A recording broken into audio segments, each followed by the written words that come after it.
Arestado ang 4 na minor de edad kasunod ng away sa pagitan nila at isa pang grupo ng mga lalaki sa Quezon City. Ang isa sa kanila nahuli kam na nagpaputok ng baril. Balitang hatid ni James Agustin.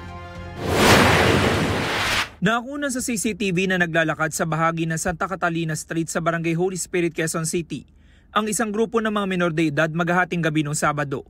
Maya-maya pa sumulpot ang isa pang grupo ng mga lalaki na nakasakay sa 4 na motorsiklo. Napatakbo ang mga minor de edad. Ang isa sa kanila na corner. Ilang beses siyang sinuntok at sinipa. Biglang napaatras ang grupo ng mga nakasakay sa motorsiklo. Ang isa kasing minor de edad, sumulpot na may daladalang baril at pinaputok niya ito. Kita rin sa CCTV na may isang lalaki na pinagtulungan suntukin ng ilang minor de edad. Ayon sa pulisya, nakatanggap sila ng tawag mula sa concerned citizen na may nagpaputok ng baril sa lugar. Pagdating daw nila roon ay wala na silang inabutan. Sa tulong ng saksi at kuha ng CCTV, natukoy ang pagkakakilanlan ng ilang minor de edad.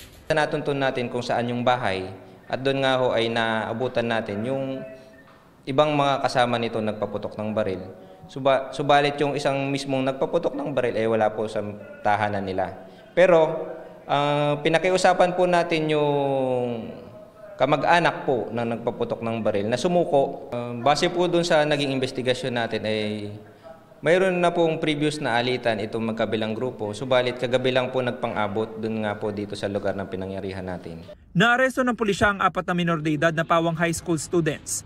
Ang 17 anyos na nagpaputok ng baril, isang 15 anyos at 2 14 anyos. Ang 15 anyos sa binatilyo ang nakita sa CCTV na ilang beses na sinuntok at sinipa. Nagtamo siya ng mga gasgas sa katawan. Nabawi naman sa 17 anyos ang ginamit niyang baril. Maharap siya sa reklamong paglabag sa Comprehensive Firearms and Ammunition Regulation Act.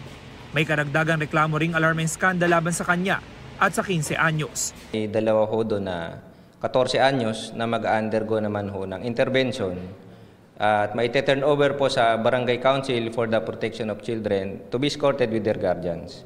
Ito naman pong dalawa, isang 15 anyos at isang 17 anyos, ay may ite-turn over po sa Mulabi Youth Home. Inaalam pa ng pulisya ang pagkakakilanlan ng iba pang minor de edad, maging ng grupo ng mga lalaki nakasakay sa motorsiklo. James Agustin, nagbabalita para sa GMA Integrated News.